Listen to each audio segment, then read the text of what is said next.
meet you all.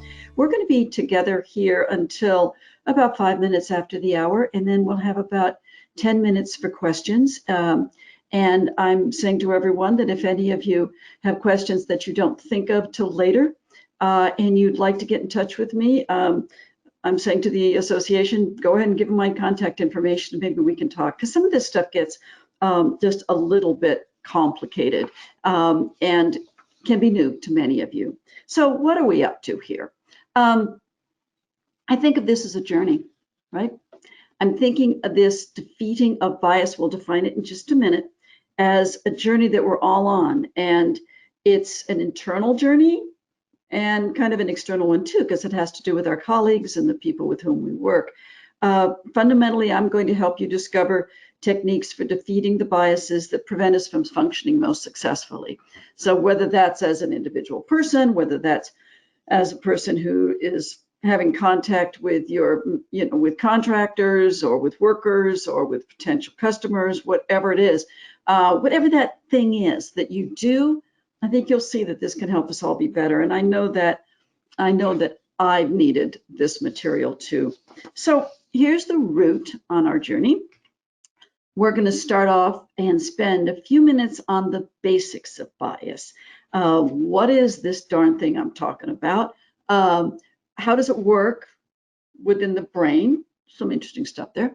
And why do we do it? And that's maybe one of the most important questions that I'm going to be able to answer. Secondly, let's take a quick look at the business case. And I put business here in quotes because when I say business, I'm thinking of it broadly, like how does it impact your ability to manage people? How does it impact your ability to relate effectively to all the different types of folks that you come in contact in your consulting work? And I realize that's many different things. So we'll look at it from a couple of different aspects. Then we're going to talk about bias awareness, which I think is kind of a kick. Going to give you a tool that you can use, that I use all the time, sometimes to my dismay, because I find that I have biases after all these years doing what I do. And finally, final destination, let's look at a couple of techniques for defeating bias and give you stuff that you can really get started on. Now, please don't forget this. Having a bias does not make us bad people. You're good people, that's obvious. And it's what we do about them that matters. It's do we make an effort to identify them? Do we work hard to make sure they don't influence the decisions that we make or how we treat people?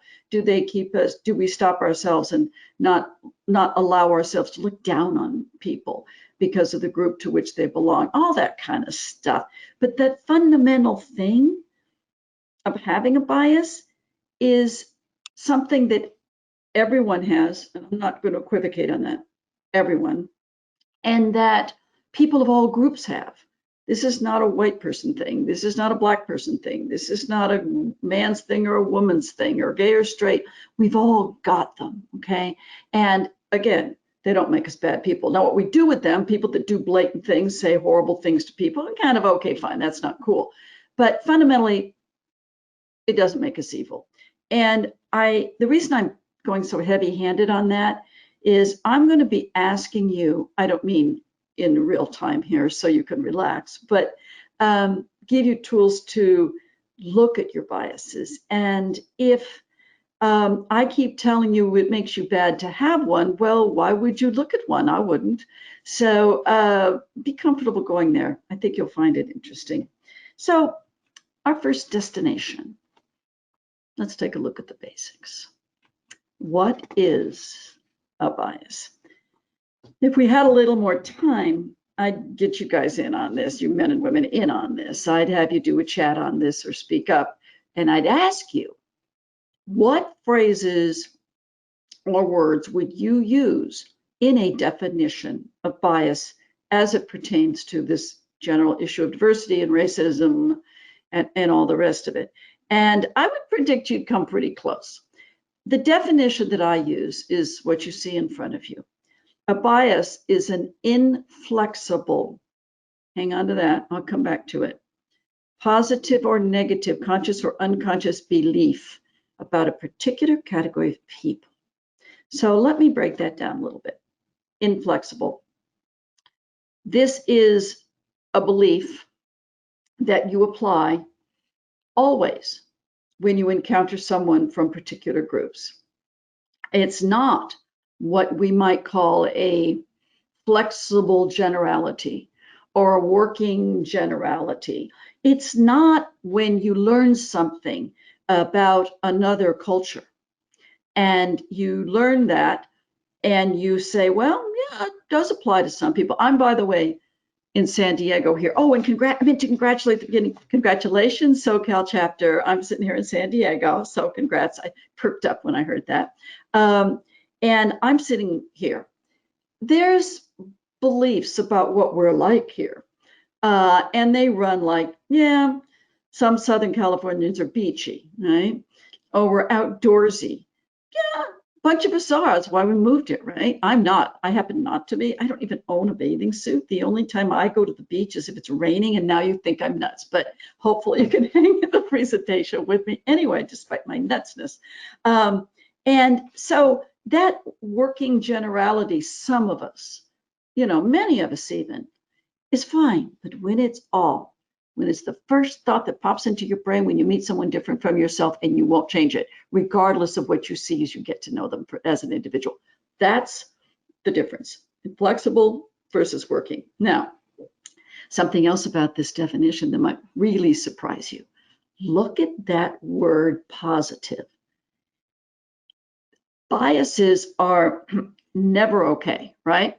They're never okay because they keep us from seeing people accurately and treating them with respect because we've got this inflexible belief we apply to them. But the content of that belief sometimes can be a positive characteristic. All women are nurturing. Americans are hardworking. Asians are good at math, right? Black men are athletic, right? Those are good things to be. I fall in a couple of those categories, others I don't. They're good things to be. But the reason they're still not okay is they keep us from seeing the person for who they are. And also, sometimes they're kind of associated with something else, like all women are nurturing and good at building relationships. But what can kind of go with that in our thinking is that, but they won't be authoritarian enough to be good leaders. See kind of how that, you're kind of aware of it, that can kind of smooch together in your brain. All Black men are athletic. Well, that's a good thing to be, and it isn't all Black men, of course. But so you go, well, that's a good thing to do. Well, it's kind of linked to, well, what are the other things they can't do? See what I'm getting at? So as I go through this, keep an eye on this definition. An inflexible, positive or negative, conscious or unconscious belief about a particular category of people. Why do we have these? Well, fundamentally, we are trying to control the universe. The universe, and kind of especially these days, right? Things are changing. The virus is here. What's safe? What isn't safe? What does the future hold? When will I be able to get back on the work site? What's going to happen to my consultancy? Is it going to weaken because of this? What's all this mean? There's the political climate too, which is kind of just creating this mush of stuff.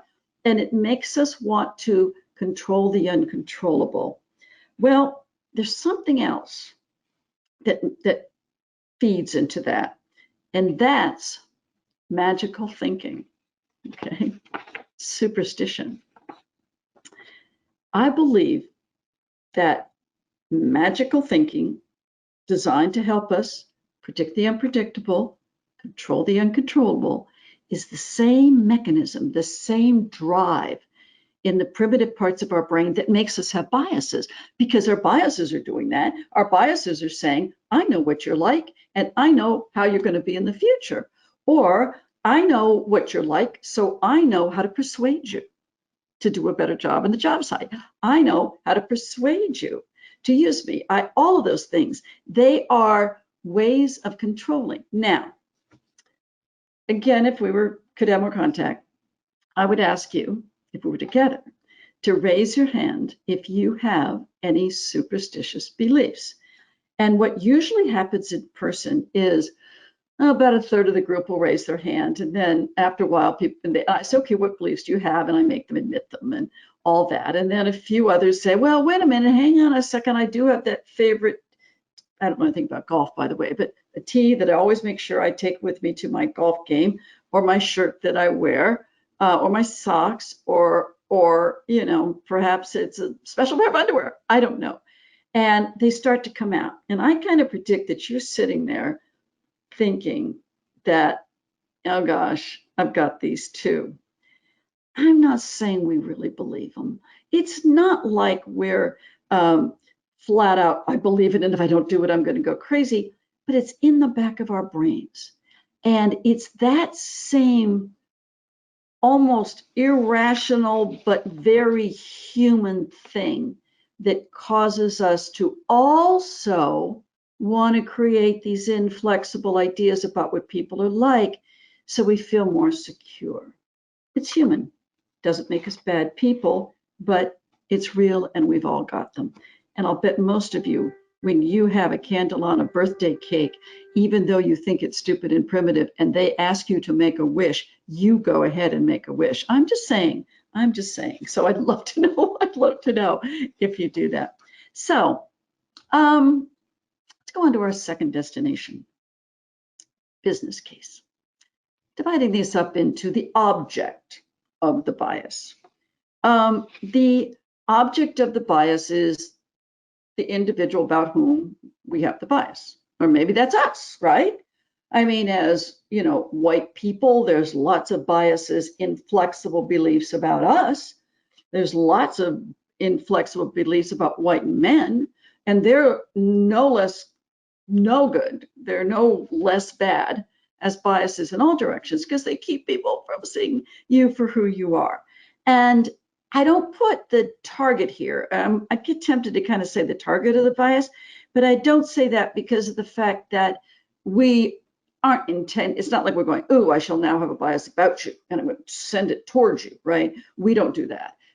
It's way more kind of automatic than that. It just happens to be the bias that is directed at them. So I think it's obvious.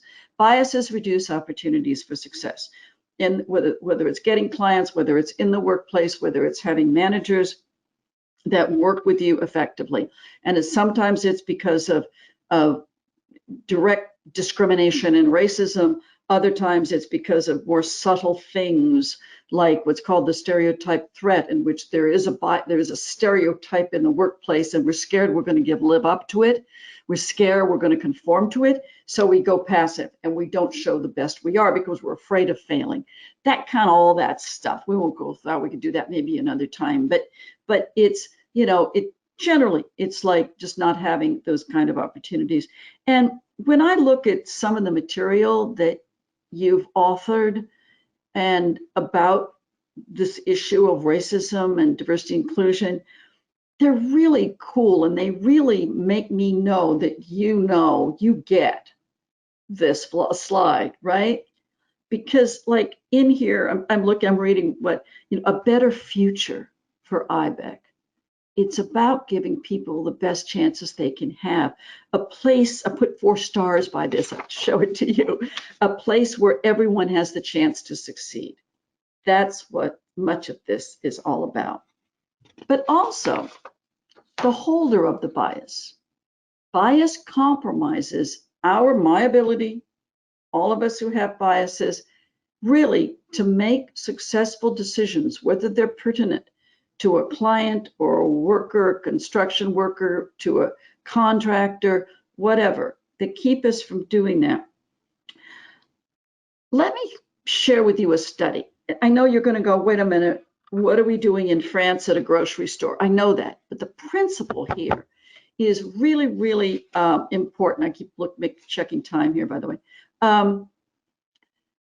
Harvard University did a study of managers at a French grocery store chain. Why France? Why a chain? I don't know. The first step in that study was to test the managers for bias. And there are online tests that, we could go into another time, but online tests that give us clues to whether or not we've got biases. And that's the kind of test they did. And what they discovered is a bunch of their managers didn't have biases and a bunch did. And they had a large workforce that was primarily from North Africa.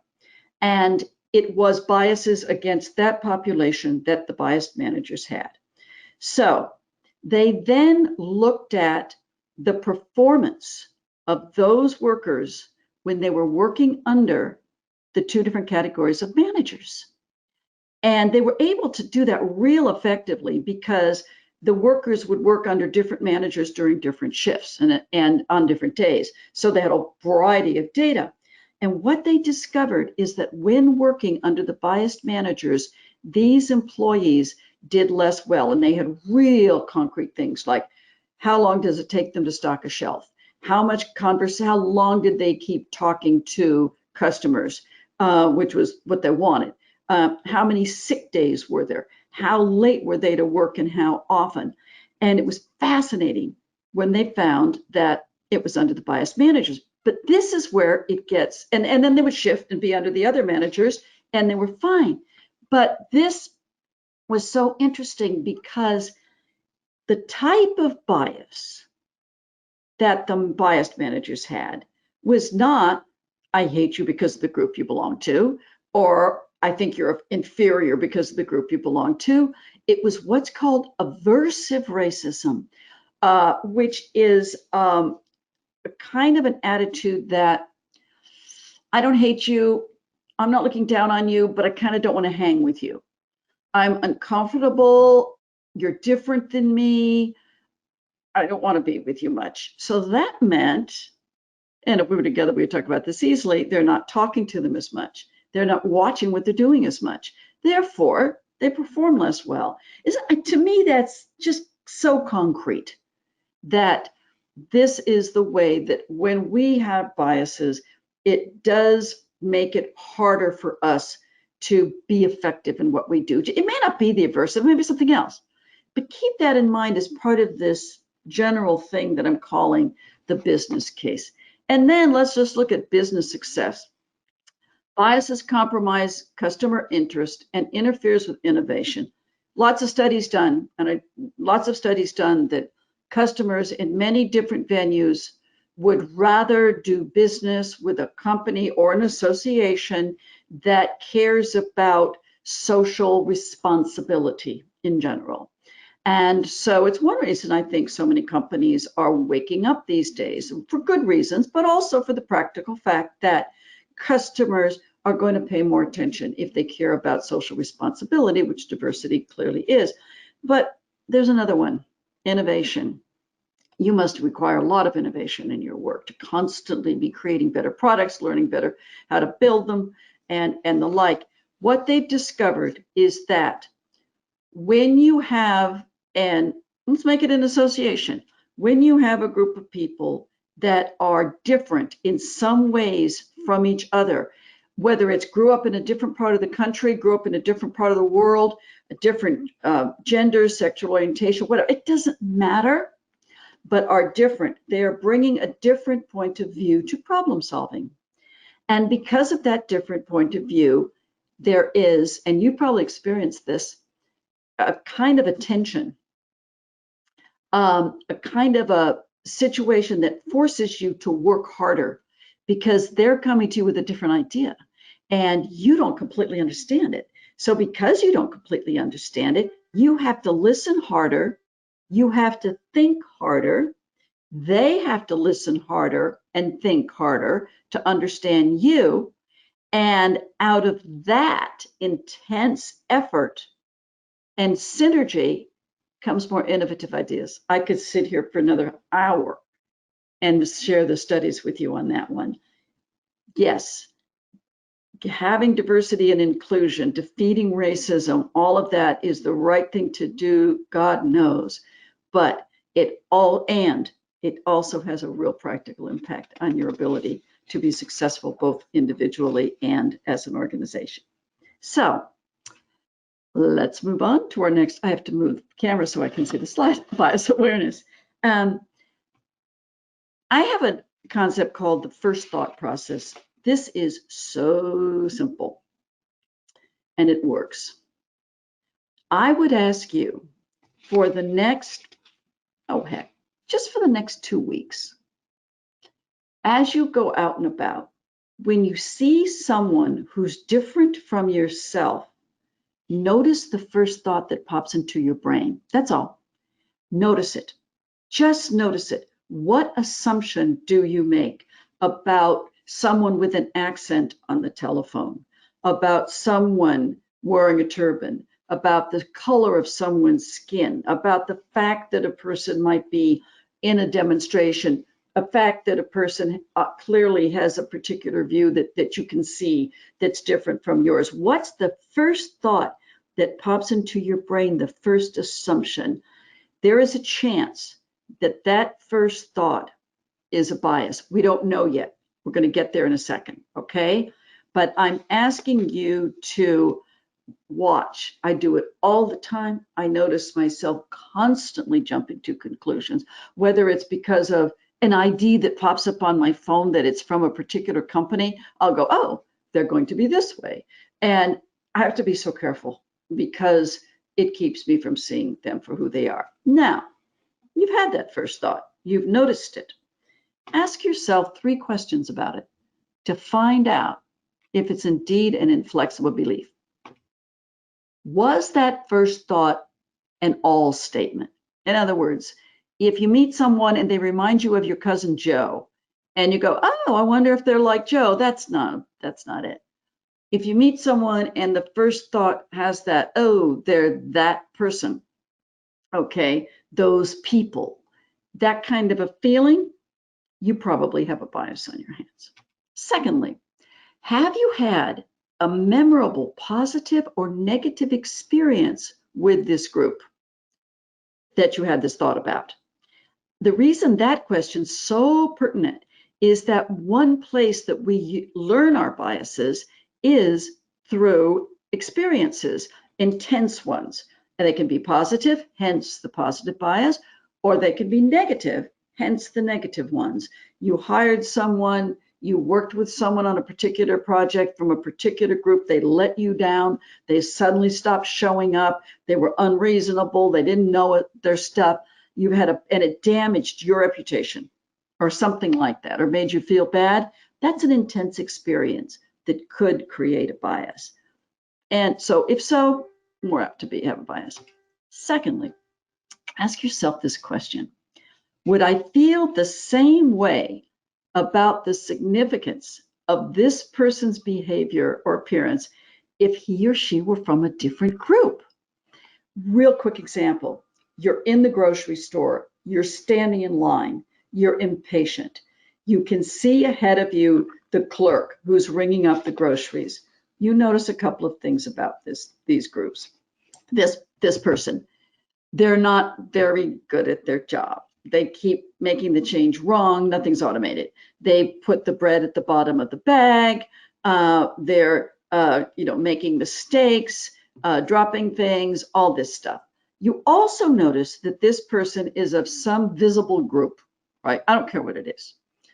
So you got this person of this visible group messing up in the job, and you're impatient.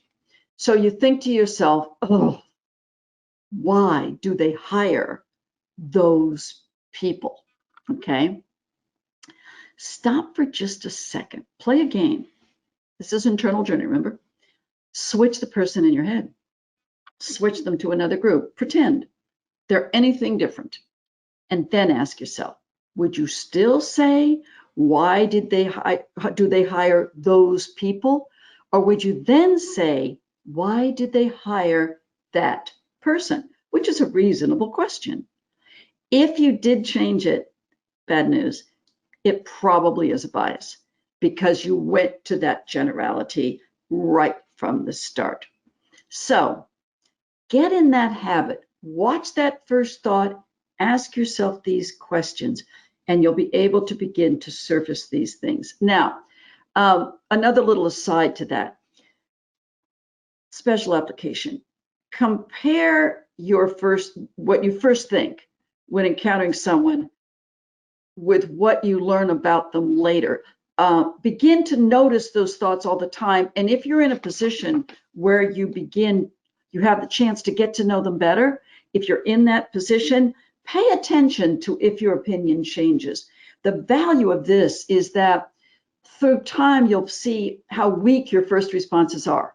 It's to kind of teach you that your first responses are not always going to be right. And by the way, every once in a while, you'll be right, because these biases come from somewhere. Stereotypes come from somewhere. And so know that, and you'll encounter someone, they'll be what you expected. But most of the time, don't let that make you say, oh, I was right, they all are that way. That's just that one person, and maybe a couple of others. And you'll see it, and then a bunch of the time, you won't. Okay, let's go on to our destination number 4, defeating bias. A couple of simple ones, and then one that's a little trickier. I'll go through these simple ones fast. Take a beat.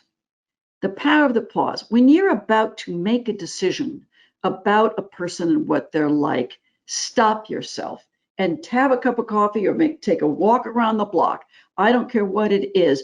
And what they've shown through a variety of research, the primitive part of the brain that produces this bias, time often will allow the brain to settle down in a rational place.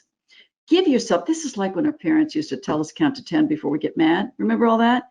This is what this is, okay?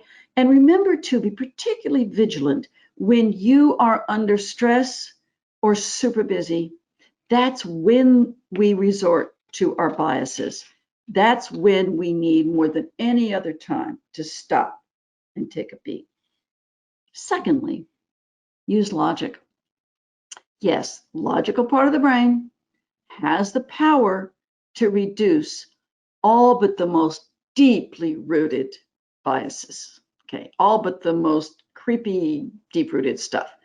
And do this by asking yourself a couple of questions. Was the source of my bias reliable? Where'd you learn it? Did you learn it from some racist parent or some, one bad experience, or from a teacher? Where'd you learn it from? Was it really systematic? You're practical people. Where did you learn it? And ask yourself, I love this one, how many people do you actually know? Actually know. I don't mean seen in a parking lot, saw on TV, or heard a rumor about. How many people do you actually know who conform to your bias? You may know a few, but it isn't going to be that giant a number. It might seem to be if it's just going by the media or by, rumors that you hear. But ask yourself these 2 questions. It has a powerful way to weaken the bias. Finally, this is the one that's a little more complicated. Technique number 3, you can defeat bias by identifying common ground through shared kinship groups. Okay, here's the deal. A kinship group is any group that has an identity. I don't care whether it's gardeners. I don't care whether it's roof consultants or exterior wall observers or architects or civil engineers. I don't care. It can be wine lovers and it can be people that are listening to this call. We're a kinship group right now. People who love children, nature, people who are members of IBEC, people who have a family, people who are spiritual. That's what a kinship group is, all right? Now, here's this principle. Identifying common ground, what we have in common, through shared kinship groups, you'll get an example in a minute, helps defeat bias because the process transforms them into a new us, okay? I am not for one split moment saying that they become like us, that we become one big group. I am not. I am saying that we form a third group, and it's within that group that the bias healing can take place. Here's my example. So think for just a moment, how many of you are dog lovers. Okay, think about that for a moment. Dog lovers. This is a kinship group, right? We're dog lovers, and I know there's probably dog lovers barking in the back, dogs barking in the background right now. Dog lovers. Okay. Then another kinship group are cat lovers. Okay. And there's this kind of jokey thing, right? We do between each other. Cat lovers, dog lovers, different ways of, little different ways of living. We have to be an apartment lover, whatever. Doesn't matter. You got those two things. And so, I have to put this up. Say I'm a dog lover. Okay, got it. This is Tilly. I raised Tilly for Canine Companions for Independence. Super cool dog.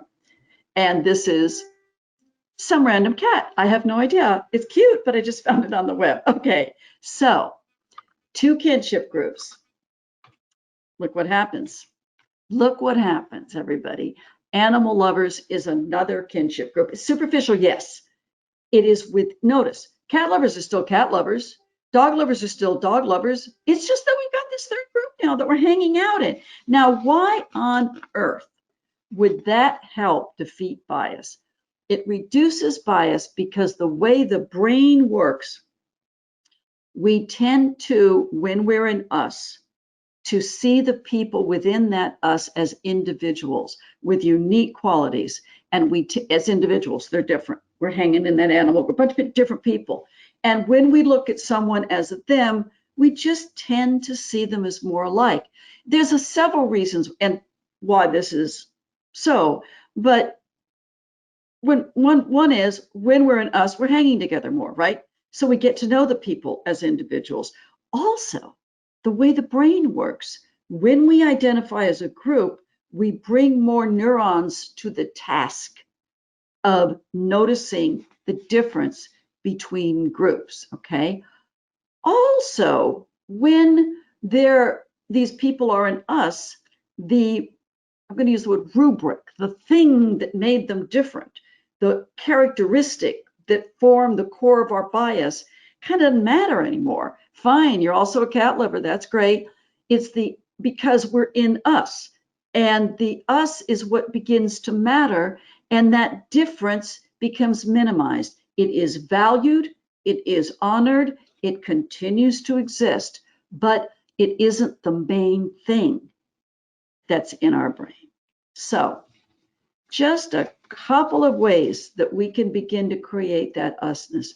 And I recognize that you're not in a situation where you're working in a big manufacturing plant and everyone's together, but just as leaders and even within the chapters, provide opportunities for people to be together, and you yourself that's unhurried, that's cooperative, that focuses on what you share as interaction and shared interests and the big deal, common goals.